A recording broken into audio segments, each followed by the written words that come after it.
Bonsoir tout le monde, bienvenue à cette présentation sur la recherche et le sauvetage en avalanche. Donc, on fait un petit rappel des notions qu'il faut savoir du bout des doigts parce qu'il faut toujours être prêt si jamais il arrive un accident, après intervenir, à aller sauver ses amis. Donc, c'est vraiment important là, de se rafraîchir ces notions-là puis de les voir plus souvent qu'autrement.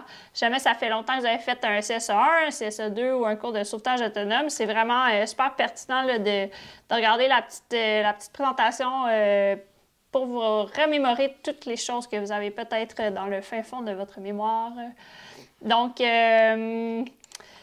cette année, on a eu quelques petits incidents, là, entre autres au Huxbag, dans le couloir nord, dans le grand couloir aussi. Donc, ici, on a là, une plaque avant qui s'est formée là, avec, dans le fond, il est tombé de la neige, il y a eu du vent, c'était un peu plus tôt dans la saison. Puis un skieur qui s'est lancé dans la pente, puis elle a été déclenchée là, au moment de la formation. Donc ça, c'est vraiment, on voit bien le vent qui transporte la neige, qui dépose la neige pour former la plaque avant. Puis au passage skieur, là, ça déclenche. Donc on a des belles images ici là, qui expriment bien ce concept-là.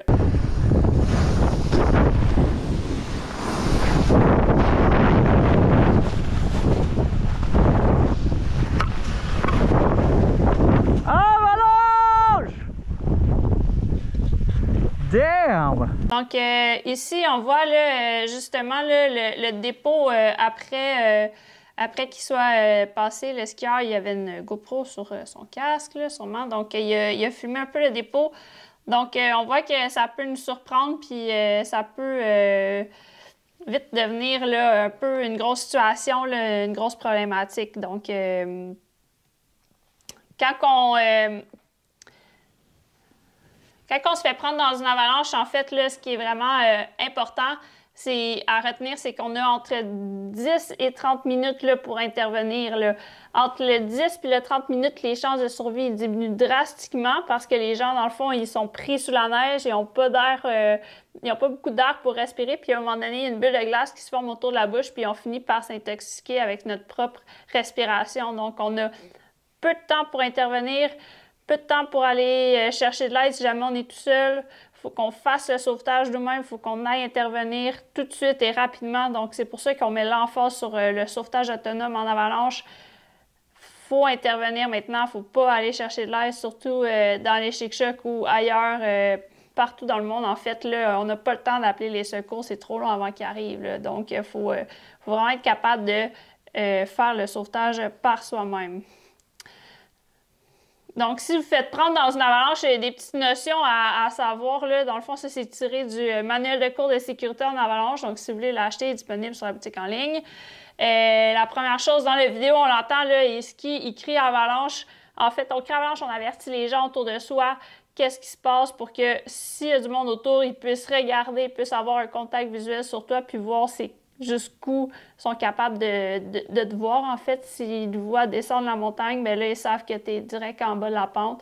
Ils vont pas perdre leur temps à te chercher en haut. Avertir les autres pour qu'ils se tassent aussi, pas qu'ils se fassent prendre dans une avalanche. Après ça, bien, si jamais vous sentez que ça part en dessous de vos pieds, il faut essayer de se tasser sur le côté. On essaie d'éviter de se faire prendre dans l'avalanche. On veut pas glisser ni surfer l'avalanche. C'est pas quelque chose qu'on essaye. Si jamais vous êtes proche d'un gros arbre, vous pouvez essayer de la gripper là, puis de vous tenir après. Après ça, si vous sentez que vous partez dans le flot de l'avalanche, essayez d'enlever vos skis, vos bâtons. Ça, c'est des points d'ancrage qui vont vous tirer vers le bas du dépôt. Donc, on essaie de rester le plus possible à la surface. Si vous avez un sac à dos, un bag, pack, on part leur bag. On se bat pour rester à la surface, un peu comme les gens qui font du kayak de rivière ou du canot de rivière. Quand on nage dans un rapide, on essaie de nager au-dessus de l'eau, on se garde à la surface, donc on fait la même chose dans une avalanche. Si on sent que la neige a ralenti, bien là, c'est le moment où est-ce que ça va bientôt s'arrêter. Donc, on essaie de créer une bulle d'air autour de sa bouche, rester à la surface, mettre un bras en dehors à la surface, puis on fait du mieux qu'on peut pour rester calme puis essayer d'éviter de paniquer puis de respirer rapidement pour économiser son air.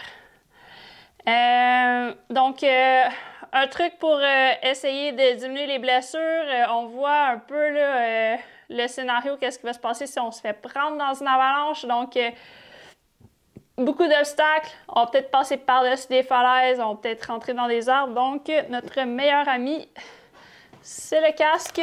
Donc, on en parle beaucoup de nos jours, là. Le casque, c'est notre meilleur ami, donc il protège la tête. On veut un casque qui est léger et compact, parce que sinon, on n'aura pas le goût de le traîner dans notre sac parce que c'est lourd.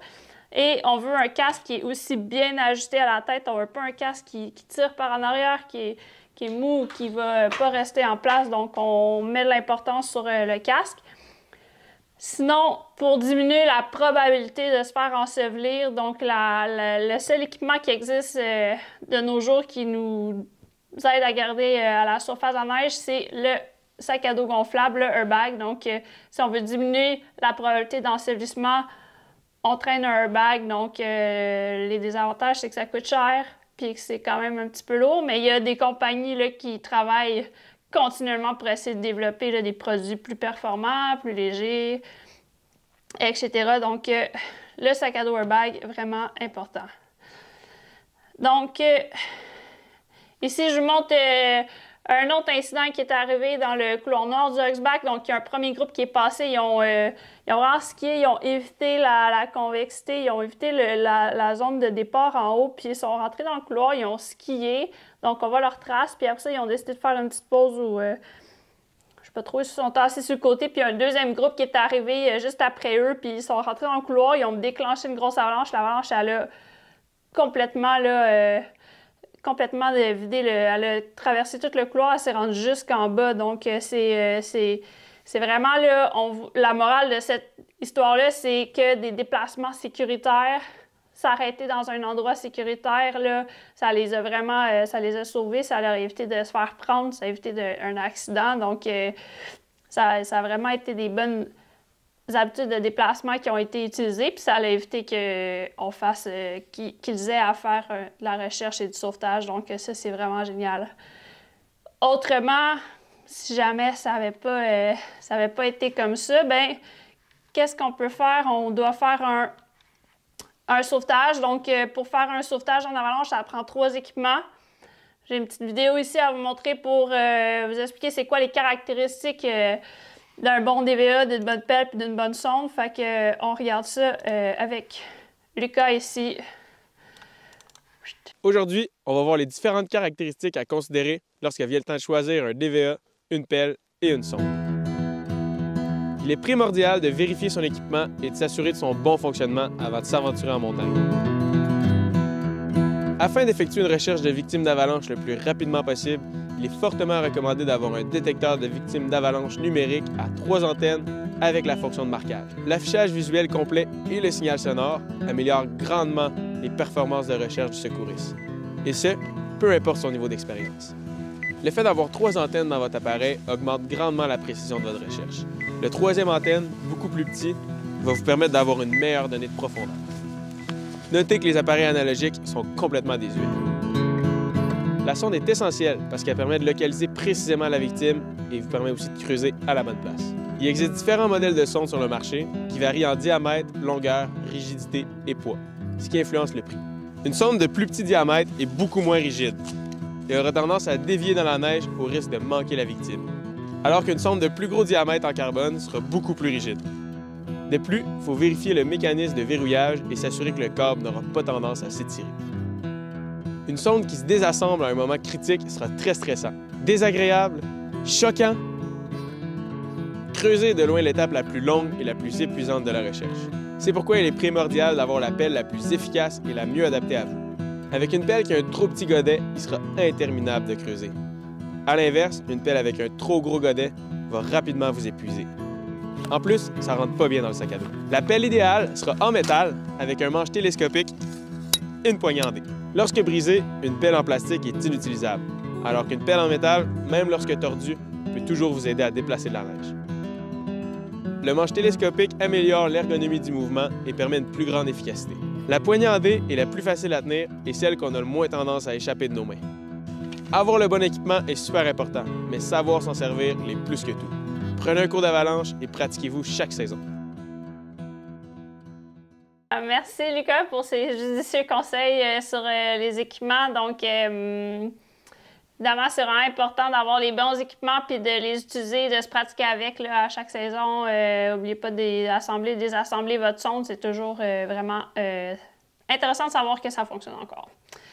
Donc, une fois qu'on a les bons équipements, on a une avalanche, des amis qui sont pris sous la neige, donc il faut intervenir. Donc, la recherche en avalanche est divisée en 4 phases, en fait. Donc, on a la première phase qui est la recherche du signal. Si l'avalanche est très grande puis que votre DVA ne capte pas le signal de votre compagnon, il faut faire une recherche du signal.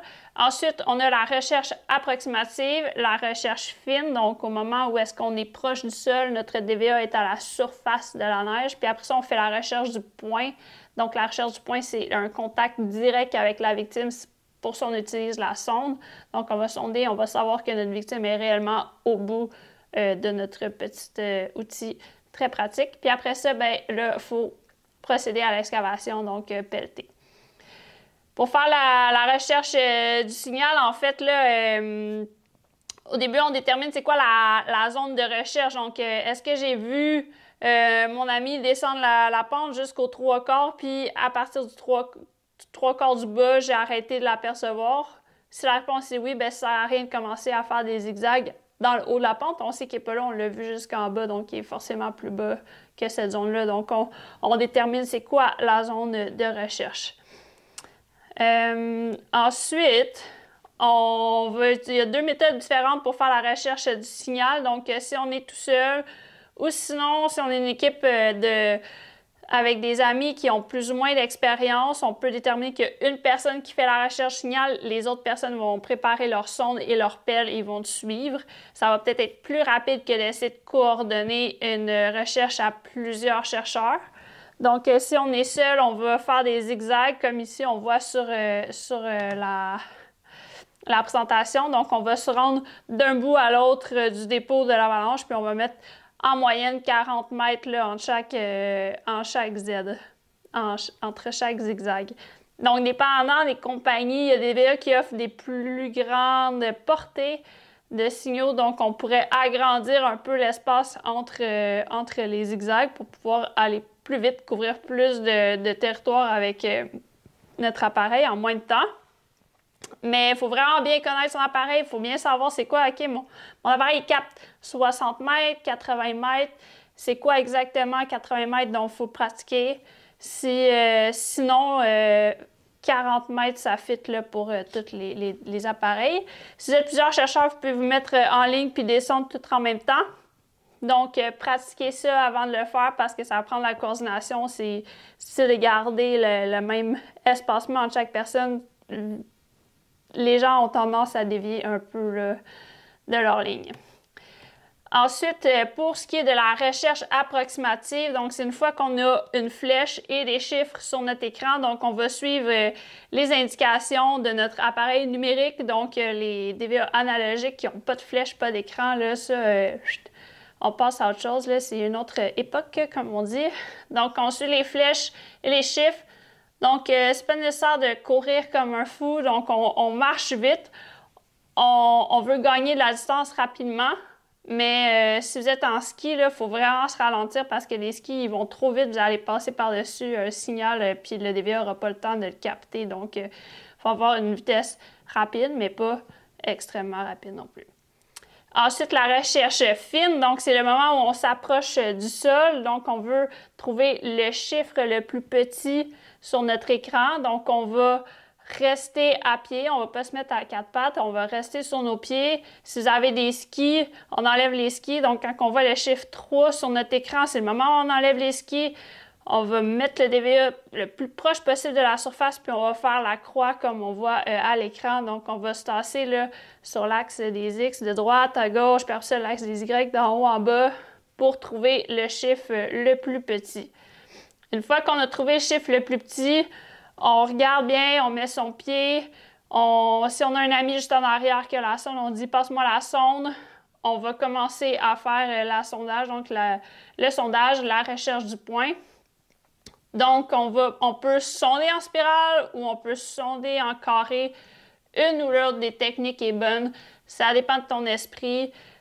Pourquoi le carré est apparu? C'est que les gens qui sont dans spirale, ils avaient tendance à, plus tu t'éloignes du départ de ta spirale, plus il y a de l'espace entre chaque sondage. Fait que c'est important que si on sonde en spirale, on garde 25 cm toujours entre chaque point. Donc, on ne finit pas par s'écarter. Donc, si vous êtes plus systématique carré, bien, utilisez le sondage en carré. L'important, c'est de couvrir la zone avec sa sonde. Ensuite, on sonde toujours à 90 degrés avec l'angle de pente. Si vous êtes dans une pente comme ça puis que le dépôt est sur la pente, vous avez trouvé votre victime ici, on veut sonder à 90 degrés. Le DVA va trouver la distance la plus petite entre la surface de la neige et la victime. Puis si vous sondez verticalement, donc vous risquez de manquer votre victime parce que la distance la plus courte, c'est à 90 degrés. Donc, ressortez vos mathématiques du secondaire et calculez votre angle, vous allez comprendre pourquoi. Une fois qu'on a trouvé notre victime, on va commencer à faire le pelletage, l'excavation. Donc, on va se mettre en ligne, en fait. Donc, dépendant de ce que vous avez entendu, maintenant, c'est on a la sonde, tout le monde se met en ligne, un en arrière de l'autre. La première personne va prendre la longueur de sa pelle entre la sonde et la première personne. On a une longueur de pelle à peu près 80 cm et chaque personne a une longueur de pelle entre eux. Puis, dans le fond, tu es responsable de pelleter ton corridor de 80 cm. Donc, tu es responsable de te tasser à droite ou à gauche dans ton V, mais pour se placer, on s'aligne un en arrière de l'autre, puis après ça, on se déplace de droite à gauche pour excaver la neige vers l'arrière. Donc, la personne qui est à l'avant, évidemment, elle creuse. Puis c'est elle qui est proche de la sonde, donc elle creuse vite, puis elle met beaucoup d'énergie. Elle va avoir tendance à s'épuiser rapidement. Donc, si vous êtes un bon groupe de pelleteurs, vous pouvez juste crier rotation. La personne en avant se retrouve en arrière, tout le monde bouge vers l'avant. Puis là, on va faire des rotations comme ça pour s'assurer que tout le monde a toujours plein d'énergie puis donne toujours son plein potentiel durant cette phase-là parce que c'est ça qui prend le plus de temps, fait qu'on veut être le plus efficace possible. Si vous faites un premier contact avec la victime, là, dans le fond, quand on arrive et qu'on voit la victime, la chose la plus importante, c'est d'aller à la tête. On veut faire respirer cette personne-là. Donc, dès qu'on voit un bout de vêtement, quelque chose, on essaie de « OK, la tête est à droite ou est à gauche? » Fait que là, OK, la tête est à gauche. Mais là, on va rapetisser les pelles pour pas non plus donner des gros coups de pelle de malade sur la personne. Donc, on rapetisse les pelles, puis là, on creuse vers la tête. On peut se mettre à genoux, on va y aller doucement. On essaie d'aller vers les voies respiratoires puis dégager les voies respiratoires. Puis après ça, bien, on va enclencher sur les premiers soins. Donc, cette victime-là, elle a peut-être des blessures, peut-être qu'elle est en arrêt cardio-respiratoire, etc. Donc, donner les premiers soins, c'est la prochaine étape à faire. Donc, pour savoir quoi faire, il faut aller faire un cours de premiers soins en région éloignée. Donc, vous allez apprendre comment gérer une victime dans la montagne. Une fois qu'on a trouvé notre personne, elle est peut-être blessée, fait qu'il faut appeler les secours. Donc, il faut penser à qu'est-ce qui se passe après qu'on l'a trouvé. Donc, avec notre réalité au Québec ou dans l'Ouest ou ailleurs, il n'y a pas du réseau cellulaire partout. C'est sûr que le cellulaire, c'est vraiment un bon outil. Si on a du réseau, on utilise le cellulaire. Ça va permettre vraiment de communiquer rapidement l'information avec les secours. Sinon, bien, il y a des systèmes de satellites là, de communication par satellite avec le 911 qu'il faut des abonnements. Puis, dépendamment dans quel secteur vous êtes, peut-être qu'il y a une base ou un lodge, une auberge, quelque chose qui communique avec des radios que vous pouvez appeler par radio, dépendant si vous êtes. Donc, pour évacuer une victime de la montagne, c'est bien de se pratiquer parce qu'on se rend compte à quel point c'est de l'énergie puis que c'est pas évident. Pour faire l'évacuation, évidemment, ça prend un système. Il y a des traîneaux d'évacuation qui existent, qui se vendent sur le marché. C'est super efficace, on enveloppe la personne. Mais il faut aussi se pratiquer pour les utiliser comme il faut parce que c'est pas toujours évident. Donc, à penser à mettre dans le sac à dos, le traîneau d'urgence peut être vraiment essentiel.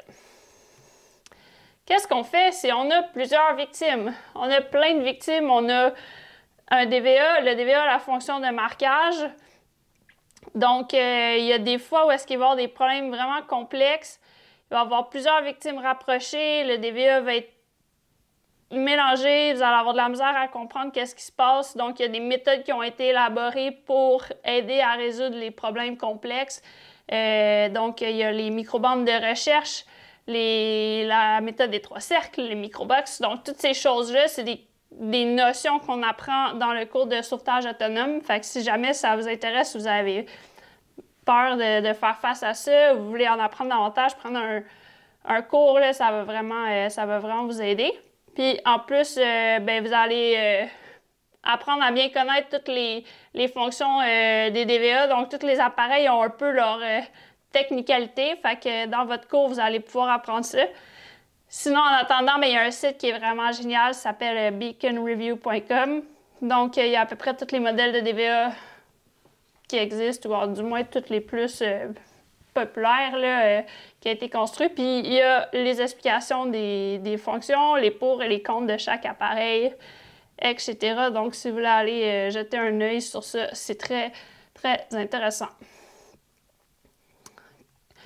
Dans votre cours de sauveteur autonome, vous allez aussi apprendre qu'est-ce qu'on fait si jamais on a un incident où la personne n'a pas de DVA. Donc, vous allez apprendre à faire des lignes de sondage, à être efficace, vous allez faire des scénarios. Donc, c'est vraiment un cours là, génial là, que je vous conseille à tous.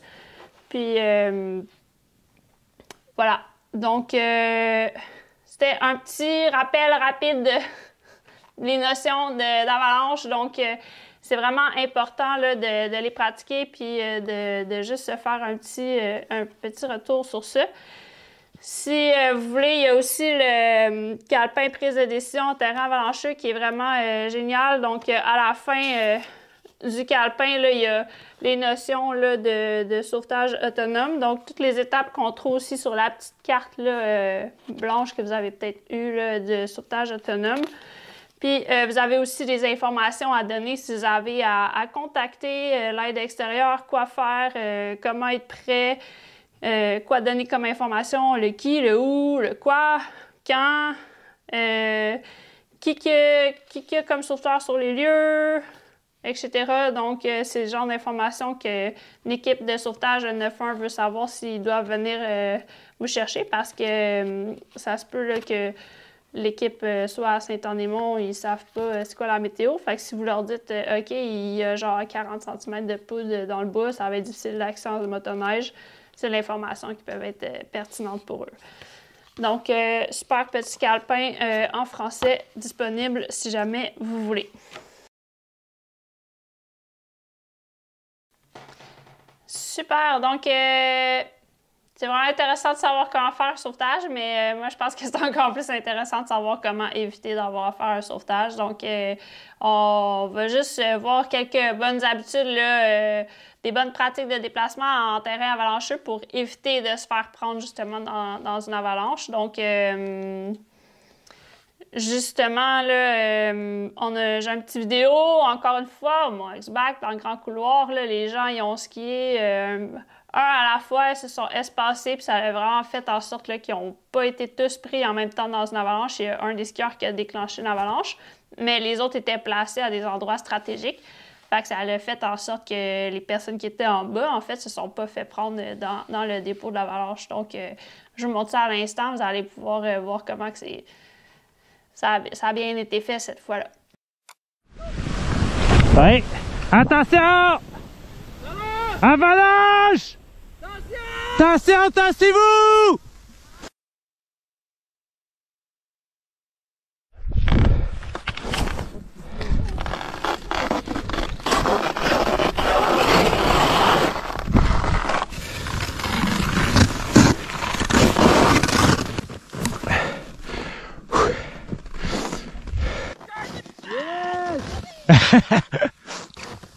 Yes, Seb!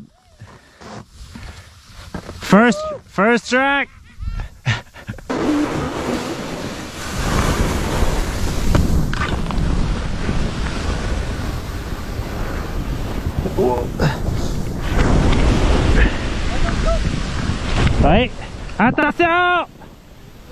Avalanche! Attention, tassez-vous! Et voilà. Hey, qu'est-ce que j'ai collé en haut? Hey, qu'est-ce que j'ai collé en haut? Attends, on va aller checker là. Non, pas dans le bout. Hey, attends que ça... Hey, attends, regarde. Non, il y a quelqu'un. Il est là direct, lui. Wouh! Attends, c'est l'autre patch, on va décrocher. Ouais, exact. Viens de mon bord. Ouais. Seb, t'es correct? Oh, il était rentré dans le bout. Il est rentré dans le bout. Il est pas assez de manque. Ah, c'est bon.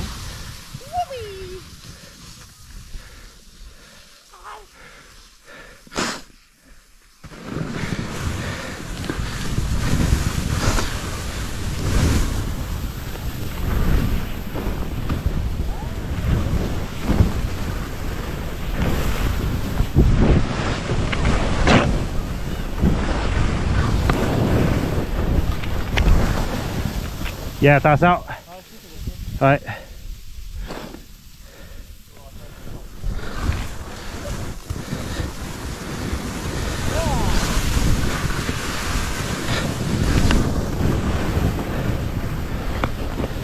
Oh, attention!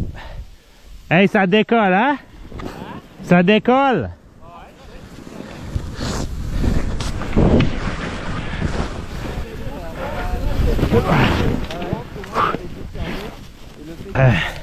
Content que tu es correct, moi, Seb. Ah, je sais bien, mais c'est pour ça qu'on garde toujours une distance. Eh, c'est bon. Ouais. Content que tout le monde soit correct, là. En plus, j'ai vu, j'étais sûr, il y a comme un arbre là-bas qui est parti, je pensais que c'était quelqu'un. Ce qui nous a sauvés, c'est qu'on n'était pas tout le monde ensemble, tu sais. Là, au moins, mettons, quelqu'un en arrière peut sauver l'autre personne en bas, tu sais. C'est tout le temps ça le point. Puis là, même là, ça sera encore, tu sais, techniquement, on devrait pas rester là, là. Là, man, c'est plus fresh, là. Ouais. Bon, en tout cas, content que tout le monde soit correct. Ah, peut-être décroché.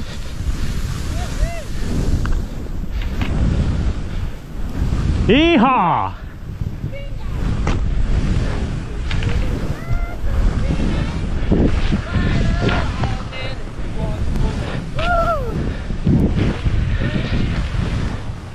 Super vidéo. Merci là, aux gens de partager l'information. C'est toujours pertinent et c'est toujours des bons apprentissages là, de voir ces images-là.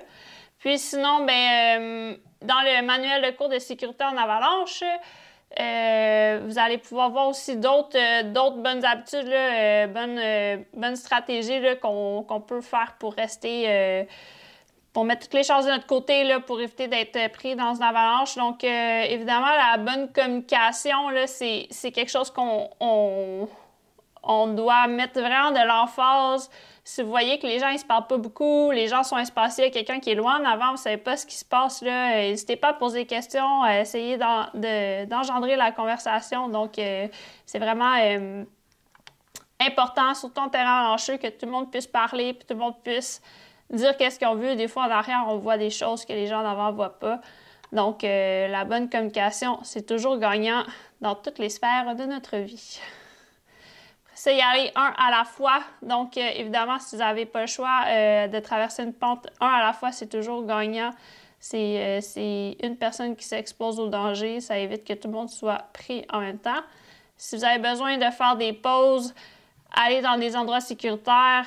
Exposez-vous pas inutilement longtemps à un endroit qui est à risque. Donc, allez en forêt, en arrière d'un îlot d'arbres, sur une crête, etc.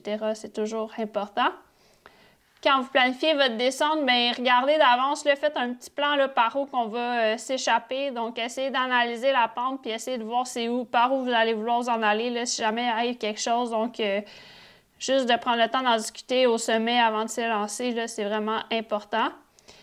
Puis, ben, d'utiliser le terrain de façon intelligente. Donc, si on voit ici des pièges naturels, donc des ravins, donc de circuler sur le dessus de la crête, c'est vraiment plus judicieux. Ça évite là, de s'exposer inutilement là, au danger. Puis, ben, de rechercher activement des signes d'instabilité. Donc, quand on monte, là, de toujours regarder dans la neige, mettre la main dans la neige, de voir qu'est-ce qui se passe, d'être attentif, y a-t-il des avalanches, etc. Donc, ça, c'est toujours des bonnes choses à faire en montagne pour éviter de se faire prendre dans un accident. Donc, ça fait un petit retour. Si jamais vous avez des questions, n'hésitez pas. Vous pouvez mettre ça dans les commentaires de cette vidéo-là. On répond à tous les commentaires du mieux qu'on peut. Sinon, appelez-nous, écrivez-nous, peu importe, là, on est là pour ça. Si vous avez des suggestions, des sujets que vous aimeriez qu'on traite ou qu'on voit avec vous pour la fin de l'hiver, n'hésitez pas à les écrire aussi. On va faire du mieux qu'on peut, puis on va rapper toute cette information-là, puis vous présenter un autre sujet la prochaine fois. Donc, merci, bon ski, profitez bien, puis n'oubliez pas de partager l'information sur info-avalanchequebec.ca ou sinon, vous pouvez faire des rapports sur le MIN, le Mountain Information Network, sur le site d'Avalanche Canada ou via l'application mobile Ski Haute Gaspésie. Merci, bonne soirée.